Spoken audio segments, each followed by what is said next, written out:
Good evening, aspirants. Welcome to Aspirant Dream Civil Services. How are you all? Hope so you all are doing good. Today we are going to start videos for the Bihar State Food and Civil Supply Corporation Limited post. तो आज की video में हम Bihar state food corporation की तरफ से जो post आई हैं assistant manager, assistant account officer, accountant, quality controller and LDC, उससे रिलेटेड क्लास 1 डिस्कस करेंगे. इस वीडियो में हम इम्पॉर्टेंट टॉपिक्स इंडियन एग्रीकल्चर और इंडियन इकोनॉमिक्स से रिलेटेड जो आपके एग्जाम के सिलेबस में बेस्ड सारे क्वेश्चन जहां से आ सकते हैं वो सब डिस्कस करेंगे. साथ में आज की वीडियो में हम ये डिस्कस करेंगे कि आपके एग्जाम के लिए सिलेबस क्या है और क्या क्या चीजें आपको अच्छे से यहाँ से कवर करनी है कि आप एग्जाम में एक अच्छा स्कोर लेकर आ सके और इस एग्जाम को क्रैक कर सके. तो इस वीडियो में हम आपको पूरा डिटेल में पहले सिलेबस डिस्कस करेंगे, उसके बाद इंडियन एग्रीकल्चर और इंडियन इकोनॉमी के कुछ इंपॉर्टेंट टॉपिक कवर करेंगे. तो सबसे पहले आप सभी अगर चैनल पर न्यू हैं चैनल को सब्सक्राइब कर लीजिए, बिकॉज इसी चैनल पर हम आपको इस एग्जाम से रिलेटेड सभी पोस्ट के फ्री में क्लासेस प्रोवाइड करेंगे यूट्यूब चैनल पर. तो इस वीडियो को आप ज़्यादा से ज़्यादा अपने फ्रेंड्स और ग्रुप्स के साथ शेयर कीजिए, बिकॉज जितना ज़्यादा आप इस वीडियोस में व्यूज़ लेकर आएंगे और अपने ग्रुप्स के साथ शेयर करेंगे उतना ज़्यादा हमें सपोर्ट मिलेगा और हम आपको यहाँ पर कंप्लीट सिलेबस यूट्यूब चैनल पर ही प्रोवाइड करेंगे. First of all Bihar state food and civil supply corporation limited की तरफ से जो ये पोस्ट आई हैं इसमें देखते हैं कि आपके सिलेबस में सेक्शन वाइज कितने क्वेश्चंस आ सकते हैं और कौन कौन से पोर्शन से क्वेश्चंस आएंगे. सबसे पहले असिस्टेंट मैनेजर सहायक प्रबंधक की बात करते हैं. यहाँ पर जनरल स्टडीज और मेंटल एबिलिटीज के 30 क्वेश्चंस आएंगे. Indian language, Hindi and English के 40 क्वेश्चंस रहेंगे. इकोनॉमिक्स एंड एग्रीकल्चर से 30 क्वेश्चन आएंगे. तो हम आपको जो ये क्लासेस प्रोवाइड करेंगे यूट्यूब चैनल पर, यहाँ पर हम सारा सिलेबस आपको कवर कराएंगे. हिंदी और इंग्लिश दोनों मीडियम कैंडिडेट्स के लिए हेल्पफुल रहेगा. साथ में असिस्टेंट अकाउंट ऑफिसर सहायक लेखा अधिकारी के लिए जनरल स्टडीज की, mental ability, Indian language and Hindi and English के 30 क्वेश्चंस रहेंगे. अकाउंटिंग और ऑडिटिंग से 30 क्वेश्चंस आएंगे. इकोनॉमिक्स एंड एग्रीकल्चर टैक्सेशन से 20 क्वेश्चंस आएंगे. अब बात करते हैं अकाउंटेंट लेखापाल की. तो इसके लिए भी general studies, mental abilities, Indian language, Hindi और इंग्लिश के 30 क्वेश्चंस रहेंगे. अकाउंटिंग ऑडिटिंग के 40 क्वेश्चंस आएंगे. इकोनॉमिक्स एंड एग्रीकल्चर के 30 क्वेश्चंस रहेंगे. क्वालिटी कंट्रोलर के लिए जनरल स्टडी, मेंटल एबिलिटी के 50 क्वेश्चंस आएंगे. इंडियन लैंग्वेज, हिंदी और इंग्लिश के 20, इकोनॉमिक्स एंड एग्रीकल्चर के 30 क्वेश्चन.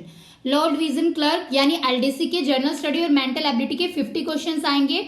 इंडियन लैंग्वेज, हिंदी और इंग्लिश के 20 और कंप्यूटर प्रोफिशिएंसी के 30 मार्क्स रहेंगे. तो ये सभी सेक्शन वाइज यहाँ पर डिस्कशन है. इससे हम आपको सारा यूट्यूब चैनल पर जो आपका यहाँ पर कॉमन सिलेबस है सभी पोस्ट के लिए general studies, mental ability, Indian, economics, agriculture और लैंग्वेज, तो सभी का आपको यहाँ पर वीडियोस प्रोवाइड करेंगे और इंपॉर्टेंट क्वेश्चंस भी प्रोवाइड करेंगे, जहां से आपको हमारे यूट्यूब चैनल पे जो हम सुपर टेस्ट सीरीज आपको प्रोवाइड करेंगे डायरेक्टली क्वेश्चंस आपके एग्जाम में आएंगे. तो आप सभी इन सारी वीडियोस को सीरियसली देखिए और अच्छे से सुनिए और प्रैक्टिस कीजिए हमारे साथ स्टार्टिंग से, अगर आप इस एग्जाम को अच्छे मार्क्स के साथ क्वालिफाई करना चाहते हैं. करते हैं इंडियन इकोनॉमिक्स एंड एग्रीकल्चर के कुछ इंपॉर्टेंट टॉपिक्स से. तो आप इसे भी ध्यान से सुनिएगा. अगर कोई भी डाउट रहता है तो आप कमेंट सेक्शन में पूछ सकते हैं और इससे रिलेटेड आप हमें व्हाट्सएप पर या फिर हमारे इंस्टाग्राम पर मैसेंजर के थ्रू हमें क्यूरीज पुट कर सकते हैं. तो स्टार्ट करते हैं. एग्रीकल्चर टर्म जो है सबसे पहले देखते हैं एग्रीकल्चर टर्म डिराइव कहाँ से हुआ था. तो ये 2 लैटिन वर्ड से ये वर्ड बना है, एगर और एग्री. इसका मतलब होता है, एगर का मतलब होता है सॉइल एंड कल्चरा मीनिंग कल्टीवेशन. तो एग्रीकल्चर जो है वो एग्री मतलब सॉइल और कल्चरा मतलब कल्टीवेशन से जुड़कर बना है एग्रीकल्चर. एग्रीकल्चर एक ब्रॉड टर्म है जिसके अंदर सारी चीजें एस्पेक्ट्स इंक्लूडेड है, जैसे कि क्रॉप का जो प्रोडक्शन होता है वो भी एग्रीकल्चर का पार्ट है. लाइव स्टॉक फार्मिंग भी एग्रीकल्चर के अंदर ही आता है. फिशरीज, फॉरेस्ट्री, तो ये सभी चीजें जो है एग्रीकल्चर के अंदर ही कंपोज्ड है और it is the part of agriculture. जहां से ये सारे टॉपिक्स आपके सिलेबस में भी यहाँ पर मेंशन नहीं है, बट यहाँ से क्वेश्चंस आएंगे और हम कंप्लीट सिलेबस यहीं पर यूट्यूब चैनल पर डिस्कस करेंगे. तो एग्रीकल्चर शब्द को आपको याद रखना है. 2 लैटिन शब्दों से ये बना है, एगर या एग्री, जिसका अर्थ होता है मिट्टी और कल्चर का अर्थ होता है खेती से हुई. तो कृषि एक व्यापक शब्द है जिसमें फसल उत्पादन, पशुपालन, वानिकी आदि सभी इसमें ये सारी चीजें इंक्लूडेड हैं, शामिल हैं. तो अब इसका क्लासिफिकेशन देखते हैं. क्लाइमेट के बेसिस पर, जलवायु के आधार पर इसका जो वर्गीकरण किया है वो क्या है. तो एग्रीकल्चर का जो क्लाइमेट के बेसिस पर इसको बांटा गया है, क्लासिफाई किया गया है, वो है सबसे पहले ट्रॉपिकल. ट्रॉपिकल यानी क्रॉप्स जो ग्रो करती हैं वार्म और हॉट क्लाइमेट के अंदर, जैसे कि राइस हो गया, शुगर केन हो गया, जवार होगी, तो ये सारी क्रॉप्स क्या है, ये ट्रॉपिकल क्रॉप्स हैं। नेक्स्ट है इसका टेम्परेट। तो टेम्परेट में जो क्रॉप्स ग्रो करती हैं वो ज्यादा कूल क्लाइमेट के अंदर ग्रो करती है अच्छे से। तो इसके एग्जाम्पल है वीट, ओट्स, ग्राम, पोटैटो एक्सेट्रा। तो ठंडी जलवायु में फसलें अच्छे से उगती हैं। शीतोष्ण वाला इसके लिए जो क्लाइमेट है, जलवायु है, जैसे कि गेहूं हो गया, जवई, चना, आलू, ये सारी चीजें आ जाएंगी। उष्ण कटिबंधीय में गर्म और गर्म जलवायु वाली फसलें अच्छी तरह से बढ़ती हैं, उगती हैं, जिसके अंदर चावल, गन्ना और ज्वार आ जाते हैं। नेक्स्ट जो क्लासिफिकेशन है एग्रीकल्चर का वो है on the basis of growing season. तो ग्रोइंग सीजन यानी जो मौसम होता है उसके आधार पर इसका जो वर्गीकरण किया गया है फसलों का। तो इसमें देखते हैं, सबसे पहले आती है खरीफ, रेनी, मॉनसून क्रॉप्स। दूसरी होती है राबी, विंटर यानी कोल्ड सीजन की क्रॉप्स। और थर्ड होती है समर जायद क्रॉप्स। तो इसमें खरीफ, वर्षा, मॉनसून वाली फसलें, रबी, शीतकालीन वाली फसलें आ जाती हैं, और ग्रीष्म जायद फसलें आ जाती हैं। तो ये बहुत इंपॉर्टेंट है, यहाँ से क्वेश्चन जरूर रहेगा आपके पेपर में। इसमें जो क्रॉप्स होती हैं खरीफ वाली में, वो मॉनसून मंथ यानी जून से अक्टूबर के अंदर, अक्टूबर नवंबर में ये ग्रो की जाती हैं, उगाई जाती हैं, और इनके लिए वार्म वेट वेदर जरूरी होता है। तो इसमें जो मेजर टाइप ऑफ ग्रोथ, इनकी जो खरीफ क्रॉप की ग्रोथ होती है वो इसी सीजन में होती है, यानी जून से अक्टूबर नवंबर में। तो इसके लिए शॉर्ट डे लेंथ चाहिए होता है फ्लावरिंग के लिए जो क्रॉप्स ग्रो करती हैं, जैसे कि कॉटन, राइस, जवार, बाजरा इसके उदाहरण है, एग्जाम्पल है। तो खरीफ, वर्षा, मानसून की जो फसलें हैं वो अक्टूबर से नवंबर तक मानसून के महीने में उगाई जाती हैं, और इन फसलों का जो नम मौसम की आवश्यकता होती है इनकी अवधि के लिए, और इसके अंदर कम दिन की ज्यादा इसको जरूरत होती है, कम दिन यानी कम लाइट की ज्यादा जरूरत होती है इसकी फसल को ग्रो करने के लिए, जिसके अंदर कपास, जवार, बाजरा और चावल आ जाती हैं। दूसरा आता है आपका राबी यानी विंटर क्रॉप सीजन। इसमें जो क्रॉप्स होती हैं वो ग्रो करती हैं विंटर सीजन यानी अक्टूबर से मार्च मंथ के अंदर। तो इसमें जो क्रॉप्स होती हैं वो कोल्ड और ड्राई वेदर के अंदर ग्रो करती हैं, और इसके लिए ज्यादा मतलब लॉन्गर डे लेंथ चाहिए होती है फ्लावरिंग के लिए। इसका एग्जाम्पल है वीट, ग्राम, सनफ्लावर। थर्ड टाइप की क्रॉप्स होती हैं समर जायद क्रॉप्स। ये क्रॉप जो है समर मंथ में यानी मार्च से जून तक ग्रो करती हैं, और इसके लिए वार्म ड्राई वेदर चाहिए होता है इन क्रॉप की ग्रोथ के लिए जो वेदर होता है, और इसमें लॉन्गर डे लेंथ हो फ्लावरिंग के लिए जरूरी होता है। तो इसके अंदर कौन कौन सी क्रॉप्स आ जाती हैं, ग्राउंडनट, वाटरमेलन, पंपकिन, और इसमें गार्ड्स आ जाते हैं। तो रबी सीजन की शीत ऋतु में जो अक्टूबर से मार्च के महीने में उगाई जाती हैं उसका उदाहरण है गेहूं, चना, सूरजमुखी। और उसके बाद जायद और ग्रीष्म वाली जो मार्च से जून तक उगाई जाती हैं उसमें जो फसलें हैं मूंगफली, तरबूज, कद्दू, लौकी, ये सारी चीजें आ जाती हैं। देखते हैं कि प्रॉब्लम्स क्या है इंडियन एग्रीकल्चर की। तो क्रॉप्स में जो हमने अभी डिस्कस किया वहां से जरूर 2 क्वेश्चन आएंगे आपके पेपर में। अभी प्रॉब्लम्स देख लेते हैं इंडियन एग्रीकल्चर की क्या है, भारतीय कृषि की समस्याएं क्या हैं, पहले वो देखते हैं। फ्रेगमेंटेशन ऑफ लैंड होल्डिंग, भूमि को जो जोतने के कारण जो विखंडन हो जाता है लैंड की फ्रैगमेंट्स में जो बांट देते हैं लैंड को, तो वो सबसे बड़ी प्रॉब्लम है इंडियन एग्रीकल्चर की। और दूसरी प्रॉब्लम है स्मॉल और मार्जिनल फार्मर्स हैं यहाँ पर। जो इसका फैक्टर है वो है रीजनल वेरिएशन। रीजनल वेरिएशन यानी क्षेत्रीय भिन्नता है, कहीं पर वेट क्लाइमेट है, कहीं पर हॉट क्लाइमेट है, कहीं पर ड्राई है, तो कहीं पर मानसून ज्यादा आता है। तो इस वजह से ये इंडियन एग्रीकल्चर की बहुत ज्यादा है प्रॉब्लम्स, जिससे कि सब जगह अच्छे से खेती नहीं हो पाती है। Dependence of the seasonal rainfall, तो ज्यादातर फसलें जो एग्रीकल्चर है इंडिया वो सीजनल यानी मौसमी वर्षा पर निर्भर करता है। अगर किसी साल में कम वर्षा होती है तो फसलें खराब हो जाती हैं, तो ये सबसे बड़ी समस्या है। नेक्स्ट है low productivity of the land, भूमि की कम उत्पादकता। तो कुछ ऐसे रीजन है जहां पर नॉर्थ वाले रीजन है वहां पर अच्छी फसलें होती हैं, कुछ ऐसे जहां पर जैसे कि ईस्टर्न वाले जो एरियाज हैं या वेस्टर्न वाले राजस्थान वाले एरिया जहां पर डेजर्ट एरिया ज्यादा है वहां पर प्रोडक्टिविटी लैंड की कम है। Increasing of the disguised unemployment, so disguised unemployment का मतलब होता है कि जहां पर प्रोडक्टिविटी कम होती है और बहुत सारे काम वर्कर्स जो हैं वो उस एरिया के अंदर वर्क कर रहे होते हैं, मतलब वहां पर प्रोडक्शन कम है लेकिन जो एम्प्लॉयड वर्कर्स हैं वो जितनी जरूरत है उससे ज्यादा लोग काम कर रहे हैं, तो उसको बोलते हैं डिसगाइज्ड अनएम्प्लॉयमेंट। नेक्स्ट होता है disorder in marketing of agriculture products, कृषि उत्पादों के विपणन में अव्यवस्था। तो इसके अंदर जो मार्केटिंग है एग्रीकल्चर प्रोडक्ट्स की वो भी ऑर्डरली नहीं है, कई बार ज्यादा होती है, कई बार कम मार्केटिंग होती है, डिमांड के ऊपर डिपेंड करता है। तो जो एग्रीकल्चर प्रोडक्ट है वो ज़्यादा डिमांड में नहीं होते, तो उसकी वजह से इंडियन एग्रीकल्चर को बहुत घाटा लग जाता है। तो ये डिपेंड करता है कि it is not orderly manner में ये नहीं है। वीक लैंड रिफॉर्मेशन, तो यहाँ पर भूमि सुधार जो लैंड रिफॉर्मेशन के अंदर और ज़्यादा काम करने की ज़रूरत है, स्कीम्स है लेकिन उसको एग्जीक्यूट और फॉलो नहीं किया जाता है। तो ये सारी चीज़ें हैं जो इंडियन एग्रीकल्चर की समस्याओं के अंदर आती हैं। देखते हैं नेक्स्ट जो टॉपिक है, ये बहुत इंपॉर्टेंट है, यहाँ से आपके पेपर में क्वेश्चन जरूर आएगा। रिवोल्यूशन इन द एग्रीकल्चर और फादर ऑफ रिवोल्यूशन कौन कौन है, तो ये बहुत इंपॉर्टेंट टॉपिक है, ये भी हम डिस्कस करेंगे। सबसे पहले फूड ग्रेन के लिए जो रिवोल्यूशन है उसको ग्रीन रेवोल्यूशन यानी हरी क्रांति बोला जाता है। हरित क्रांति, ग्रीन रेवोल्यूशन फूड ग्रेन के लिए जो खाद्य पदार्थ होते हैं उनके लिए होता है। और इसके जो फादर हैं, इसके फादर जो हैं फूड ग्रेन रेवोल्यूशन के, ग्रीन रेवोल्यूशन के, उनका नाम आपको याद रखना है जो पेपर में आ सकता है, MS स्वामीनाथन। दूसरा है मिल्क प्रोडक्शन, मिल्क यानी दूध के लिए जो उत्पादन है उसके लिए व्हाइट रेवोल्यूशन यानी श्वेत रेवोल्यूशन इसको बोला जाता है। इसके जो फादर है उनका नाम आपको याद रखना है, father of white revolution Verghese Kurien इनका नेम है, यहाँ से क्वेश्चन जरूर आएगा। नेक्स्ट है मीट प्रोडक्शन, टोमेटो, तो इसको बोला जाता है रेड रेवोल्यूशन। लाल जो रेवोल्यूशन है वो किसके लिए है, मीट और टमाटर, टमाटर वाले उत्पादन के लिए। इसके जो फादर है उनका नाम है विशाल तिवारी। नेक्स्ट आता है अनियन, फार्मास्यूटिकल, प्रॉन, तो इन सभी की प्रोडक्शन को पिंक बोला जाता है। तो गुलाबी जो रेवोल्यूशन है वो अनियन, प्याज, फार्मास्यूटिकल के लिए या फिर प्रॉन्स वगैरह के लिए। इसके जो फादर हैं, फादर ऑफ रेवोल्यूशन जो है इन सब के लिए, अनियन प्रोडक्शन, पिंक रेवोल्यूशन के लिए, वो है दुर्गेश पटेल।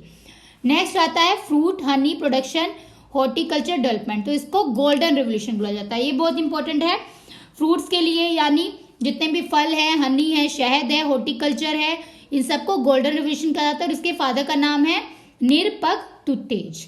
नेक्स्ट आता है फिश प्रोडक्शन, मछलियों के लिए ब्लू रेवोल्यूशन है, doctor Arun Krishnan father of revolution है इसके लिए। ऑयलसीड प्रोडक्शन बहुत इंपॉर्टेंट है, येलो रेवोल्यूशन बोला जाता है, मस्टर्ड वगैरह हो गया जैसे सरसों और सनफ्लावर हो गया। इसके जो फादर हैं वो है सैम पिट्रोडा। इंपॉर्टेंट रेवोल्यूशन, यहाँ से क्वेश्चन जरूर आएगा, सभी ध्यान से सुनेंगे। पेट्रोलियम प्रोडक्ट्स के लिए जो है वो है ब्लैक रेवोल्यूशन, जूट प्रोडक्शन के लिए गोल्डन फाइबर आता है, फर्टिलाइजर के लिए ग्रे रेवोल्यूशन, कॉटन के लिए सिल्वर फाइबर और पोटैटो के लिए राउंड रेवोल्यूशन है। तो ये सभी आपको रेवोल्यूशन याद करने हैं, ये बहुत जरूरी है, आपके पेपर में जरूर आएगा ये क्वेश्चन। नेक्स्ट देखते हैं सीरियल्स। सीरियल जो होते हैं उनको कल्टीवेटेड ग्रासेस होती हैं, ये ग्रो करती हैं for their edible starches, grain के लिए। तो जो लार्ज ग्रेन्स होते हैं उनको स्टैपल फूड की तरह सीरियल्स को उपयोग किया जाता है, यानी जो मुख्य भोजन है उसके रूप में इनको उपयोग में लाया जाता है। जो बड़ा अनाज है जैसे कि चावल है, गेहूं है, मक्का है, जौ है, जई है, तो इसके अंदर बहुत ज्यादा इंपॉर्टेंट सीरियल जो है वर्ल्ड के, वो सबसे ज्यादा जरूरी है राइस। तो इंपॉर्टेंट सीरियल अगर वर्ल्ड का आपसे क्वेश्चन आएगा तो वो आप सभी को मार्क करना है, चावल यानी राइस है। उसके बाद bread, wheat, macaroni, wheat, emmer wheat, dwarf wheat, तो ये सारी चीजें जो हैं these are the important cereals of the जो पूरे वर्ल्ड में इस्तेमाल होती हैं। उसके बाद आ जाते हैं आपके पास मिलेट्स, मिलेट्स यानी बाजरा, तो ये annual grasses of group of cereals के अंदर ही आते हैं। ये ग्रो करते हैं लेस एरिया के अंदर और ये लेस इंपॉर्टेंट होते हैं, इनकी प्रोडक्टिविटी और इकोनॉमिक्स जो होती है वो भी लेस होती है। तो ये महत्वपूर्ण क्षेत्र में उगाए जाने वाली उत्पादकता और आर्थिकी की जो कमी इसमें होती है, आर्थिकी यानी इससे इकोनॉमिक्स जो टर्म्स में जो फायदा होता है वो भी कम है क्योंकि इसकी प्रोडक्टिविटी भी कम एरिया यूज होता है बाजरे के लिए। तो सबसे ज्यादा जो मिलेट है वो स्टेपल फूड कहाँ का है, कौन से राज्य का है, राजस्थान का है। बाजरा राजस्थान में एक प्रमुख भोजन है जिसके अंदर दो प्रकार के मेजर मिलेट्स आ जाते हैं, प्रमुख बाजरा, और दूसरा आ जाता है माइनर मिलेट्स यानी लघु बाजरा आ जाता है। तो इनका एरिया प्रोडक्शन और प्रोडक्टिविटी के बेसिस पे इनका साइज के रूप में इनको बांटा गया है। तो on the basis of area, production और productivity these are based on the grain size, major और माइनर मिलेट्स। देखते हैं कि मेजर मिलेट्स और प्रमुख बाजरा के अंदर कौन कौन सी फसलें आती हैं। तो इसमें सबसे पहले सोरगम, जवार, जवार आ जाता है। दूसरा पर्ल मिलेट, बाजरा जो इसके अंदर आ जाता है, पर्ल मिलेट आ जाता है। तीसरा फिंगर मिलेट और रागी आ जाता है इसके अंदर। माइनर मिलेट्स के अंदर फोक्सटेल मिलेट आ जाएंगे, लिटिल मिलेट आ जाएगा, कॉमन मिलेट जो आम बाजरा होता है, और बैर्नयार्ड बाजरा इसके अंदर मिलेट आ जाएगा, और कोडो मिलेट आ जाएगा। तो ये मेजर और माइनर मिलेट्स की क्लासिफिकेशंस आपको याद रखनी है। अब चलते हैं पल्सेस यानी ग्रेन लेग्यूम्स, दालों पर। तो दालें या अनाज फलियां जो होती हैं, पल्सेस, ये भी सोर्स ऑफ प्रोटीन होता है। आप सभी को पता है कि डाइट में लेना जरूरी होता है। इसके लिए एसेंशियल अमाइनो एसिड्स हमें मिलते हैं किससे? दालों से। तो इसके अंदर इकोनॉमिकली जो पल्सेस होती हैं ये चीपेस्ट सोर्स ऑफ प्रोटीन है, मतलब ये ज़्यादा कॉस्टली नहीं होती, इजिली अफोर्ड कर सकते हैं इसको। और ये इसके लिए जो उगाने के लिए, कल्टीवेशन के लिए एनरिच करना होता है सॉइल को, टू यूटिलाइज रेजिडुअल जो मॉइस्चर होता है उसका इस्तेमाल होता है। और इसमें इसके जो एग्जाम्पल है वो आपको याद रखनी है, कौन कौन सी दालें हैं? Red gram, black gram, green gram, cowpea, horse gram और सोयाबीन। तो ये सब पल्सेस और ग्रेन लेग्यूम्स के अंदर आ जाते हैं। तो जो दालें हैं वो भारतीय आहार के अंदर प्रोटीन का प्रमुख स्रोत है। प्रोटीन का सबसे सस्ता स्रोत माना जाता है दालों को और अनाज फलियों को। तो इसकी जो खेती है वो मिट्टी को समृद्ध करने के लिए और जो अवशिष्ट नमी है उसका उपयोग करने के लिए की जाती है। और इसके अंदर लाल चना, काला चना, हरा चना, लोबिया, सोयाबीन, ये सभी इसके एग्जाम्पल्स हैं। ऑयल सीड्स क्रॉप्स, तिलहन फसलों के बारे में बात करते हैं। ये क्रॉप जो होती हैं कल्टीवेटेड की जाती हैं for the production of oil के लिए। तो ये फसलों की खेती तेल के उत्पादन के लिए की जाती है, जिसे ऑयल सीड क्रॉप बोला जाता है। ये एडिबल होती हैं इंडस्ट्रियल और मेडिसिनल पर्पसेस के लिए भी। तो औद्योगिक या फिर औषधीय उद्देश्य के लिए भी इसे खाने में इस्तेमाल किया जाता है। तो इसके अंदर ज़्यादा फैट होता है, मोर फैट कंटेन करता है इसके अंदर। और इसके एग्जाम्पल उदाहरण जो है ऑयल सीड क्रॉप्स के groundnut, peanut, sunflower, castor, linseed, mustard, ये सभी, मूंगफली, सूरजमुखी, जो इसमें अलसी होती है, तोड़िया, सरसों, ये सभी इसके एग्जाम्पल है तिलहन फसलों के। नेक्स्ट आता है स्टार्च क्रॉप्स या फिर ट्यूबर क्रॉप्स। जो स्टार्च फसलें या कंद फसलें होती हैं वो फसलें होती हैं जो जड़ें और कंद ऐसे पौधे होते हैं जो खाद्य स्टार्च सामग्री को भूमिगत तनों या फिर जड़ों के अंदर और कंदों में संग्रहित कर लेते हैं। तो स्टार्ची रूट्स या फिर ट्यूबर, दीज वो प्लांट्स होते हैं जो एडिबल स्टार्च मटेरियल को स्टोर करते हैं। और इसमें रूट्स, राइजोम, कॉम्स, ट्यूबर्स ये ओरिजिनेट किए जाते हैं बोटानिकल सोर्सेज से। तो इसके अंदर जो एग्जाम्पल हैं पोटैटो आ जाएंगे, याम्स आ जाएंगे, ये ट्यूबर क्रॉप्स होती हैं। तो यहाँ से भी एग्जाम्पल आता है, पूछा जाता है, क्वेश्चन आता है कि ट्यूबर क्रॉप्स कौन सी है। तो इसके अंदर जो एग्जाम्पल्स है वो आपको याद रखने हैं, पोटैटो, स्वीट पोटैटो, टोपैको और कसावा। आलू, साबूदाना, कसावा और शकरकंदी इसके उदाहरण हैं। नेक्स्ट है आपका फाइबर क्रॉप्स और प्लांट फाइबर्स। तो इसके अंदर ये नेचुरल फाइबर्स होते हैं, ये ऑब्टेन किए जाते हैं नेचुरली भी और डायरेक्टली, जो डिफरेंट सोर्सेज होते हैं प्लांट्स के, उनके प्रोडक्ट से इसको डिराइव किया जाता है। तो जो रेशे वाली फसलें होती हैं वो एक प्रकार के प्राकृतिक रेशे होते हैं जो प्राकृतिक रूप से या फिर सीधे पौधों और उनके उत्पादों से इसका स्रोत होता है, सोर्सेज होते हैं। तो जो ये फाइबर क्रॉप्स होती हैं ये हाई इन देयर लेंथ होती है, विड्थ में और टेंसिसिटी में, यूनिफॉर्मिटी में, और साथ में फ्लेक्सिबिलिटी भी इनकी बहुत ज़्यादा हाई होती है। तो ये डिफरेंट सोर्सेज जो हैं प्लांट फाइबर्स के वो एग्जाम्पल आपको याद रखने हैं, जैसे कि कॉटन, जूट, कॉयर, हेम्प और फ्लैक्स। तो इसमें कपास और जूट इसके उदाहरण हैं जो रेशेदार फसलें हैं। इनकी लंबाई, चौड़ाई और इनकी कताई और लचीलेपन से ये बहुत ज़्यादा अधिक होते हैं और इनको फाइबर क्रॉप्स और प्लांट फाइबर्स भी बोला जाता है। ये नेचुरल फाइबर्स होते हैं।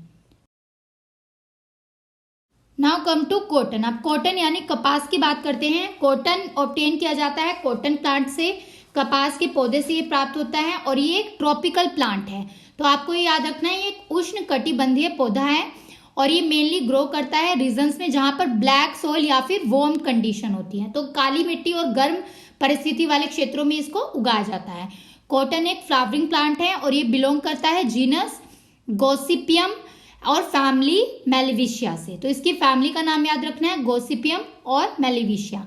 तो largest cotton producing states Bharat के अंदर कौन सी हैं? गुजरात, मध्य प्रदेश, महाराष्ट्र, पंजाब और राजस्थान। तो भारत में सबसे बड़े जो कपास उत्पादक राज्य हैं वो हैं गुजरात, मध्य प्रदेश, महाराष्ट्र, पंजाब और राजस्थान। तो कॉटन फाइबर जो होती है ये ऑब्टेन की जाती है सीड्स ऑफ कॉटन प्लांट से and it is known as the fabric of the life भी इसको बोला जाता है। Most common type of fabric के जो इजिली अवेलेबल होते हैं ये फैब्रिक जो होते हैं these are take care of the good for the environment, friendly भी माना जाता है इनको और इसलिए बहुत मात्रा में इनको पूरे विश्व भर में यूज भी किया जाता है। जैसे डिफरेंट क्लॉथिंग समर सीजन में शर्ट्स वगैरह, ट्राउजर और अदर मटेरियल्स बनाने में इसका इस्तेमाल किया जाता है। तो अन्य सामग्री कपड़ों को बनाने के लिए दुनिया भर में इसका व्यापक रूप से उपयोग किया जाता है। नेक्स्ट जो क्रॉप है वो है जूट।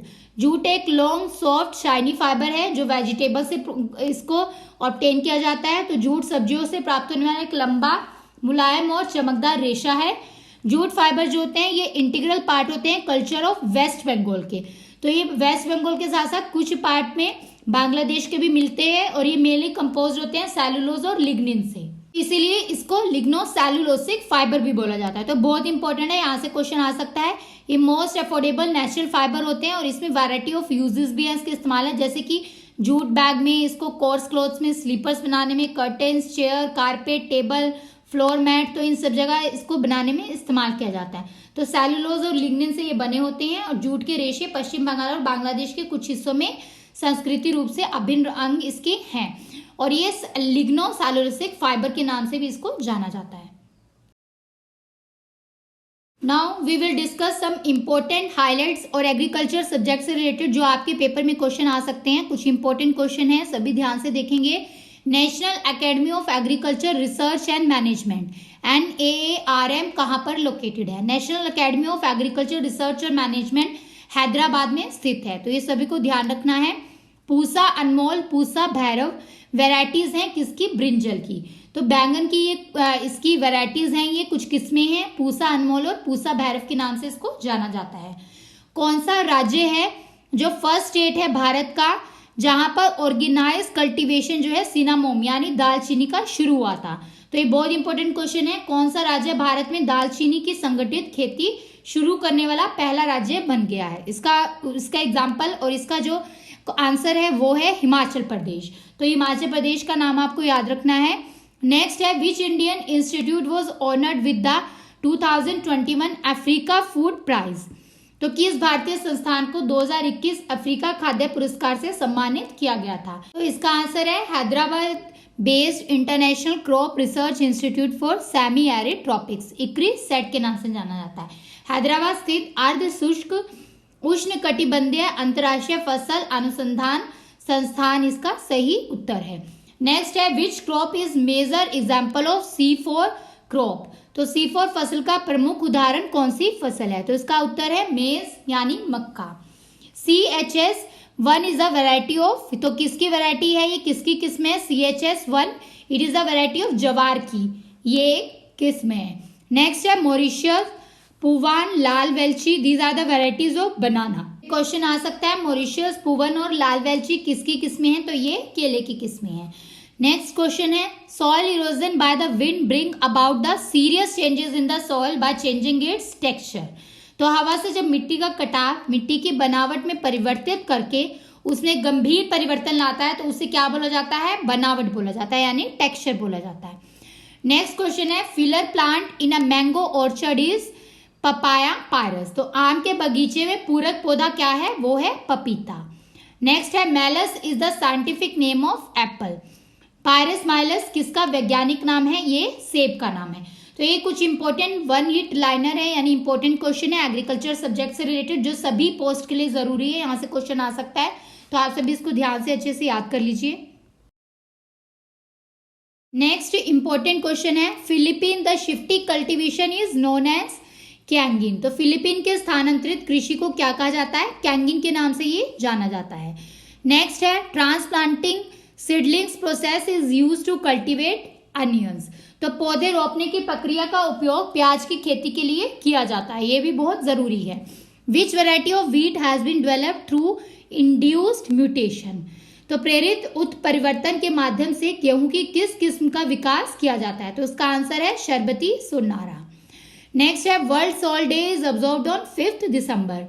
तो ये सभी को याद रखना है कि जो वर्ल्ड सॉल्ट डे है यानी विश्व मृदा दिवस है वो 5 दिसंबर को मनाया जाता है। Which nutrient in the plant play a key role in the root development. तो पौधों में कौन सा पोषक तत्व जड़ के विकास में महत्वपूर्ण भूमिका निभाता है? तो सबसे जरूरी है फॉस्फोरस। नेक्स्ट है येलो वेन मोजैक, ये किसके डिजीज है? ओकरा से रिलेटेड।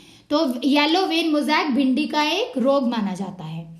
नेक्स्ट है Ganga 101 and Ranjit Deccan, these are the varieties of maize. तो गंगा 101 और रंजीत डेक्कन किसकी किस्में हैं? ये मक्के की किस्में हैं।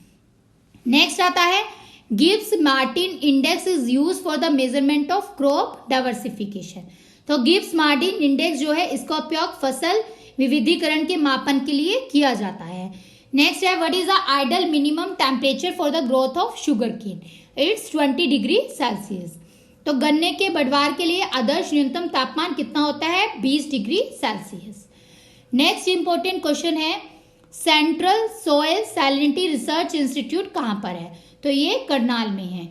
केंद्रीय मृदा लवणता अनुसंधान संस्थान कहाँ पर स्थित है? ये करनाल हरियाणा में स्थित है। We will discuss some important question। अब हम कुछ important question डिस्कस करेंगे जिसका आंसर आप सभी को कमेंट सेक्शन में जरूर देना है और नेक्स्ट क्लास में हम इसका आंसर और डिस्कशन सॉल्यूशन के साथ आपको पूरा यहाँ पर यूट्यूब चैनल पर ही प्रोवाइड करेंगे नेक्स्ट क्लास 2 में। तो फर्स्ट क्वेश्चन है which Indian state produces the largest quantity of pulses? Bharat का कौन सा राज्य सबसे अधिक मात्रा में दालों का उत्पादन करता है? ऑप्शन है आपके A Bihar, B Uttar Pradesh, C Madhya Pradesh and D Rajasthan. तो सभी को आंसर कमेंट सेक्शन में देना है। नेक्स्ट क्वेश्चन है what is the correct descending order of rice producing states in India? Bharat में चावल उत्पादक राज्यों का सही अवरोही क्रम क्या है? A Punjab, West Bengal, Uttar Pradesh and Andhra Pradesh. B option is West Bengal, Uttar Pradesh, Punjab and Andhra Pradesh. C Punjab, West Bengal, Uttar Pradesh and Andhra Pradesh. D Punjab, West Bengal, Uttar Pradesh and Andhra Pradesh. तो सभी को डिसेंडिंग ऑर्डर में यानी अवरोही क्रम में इसको उत्तर देना है कमेंट सेक्शन में। Question number 3 which of the following statement is are incorrect regarding first 5 year plan? प्रथम पंचवर्षीय योजना के संबंध में निम्नलिखित में से कौन सा कथन गलत है? A it was launch for the duration of 1951 to 1956 under the leadership of Jawaharlal Nehru. इसे जवाहरलाल नेहरू के नेतृत्व में 1951 से 1956 की अवधि के लिए लॉन्च किया गया था। B it was based on the Herod-Domar model with a few modification. यह कुछ संस्थानों के साथ हैरोड-डोमार मॉडल पर आधारित था। C its main focus was on agriculture development of the country. इसका मुख्य फोकस देश के कृषि विकास पर था। D this plan is also called Gadgil योजना after the deputy chairman of planning commission D R. Gadgil. इस योजना को गैडगिल योजना भी कहा जाता है और यह योजना के आयोग के उपाध्यक्ष डी.आर. गैडगिल थे। तो सभी को इसका करेक्ट आंसर अपने कमेंट सेक्शन में देना है जरूर। नेक्स्ट क्वेश्चन है question number 4 among the following which one is the least water efficient crop?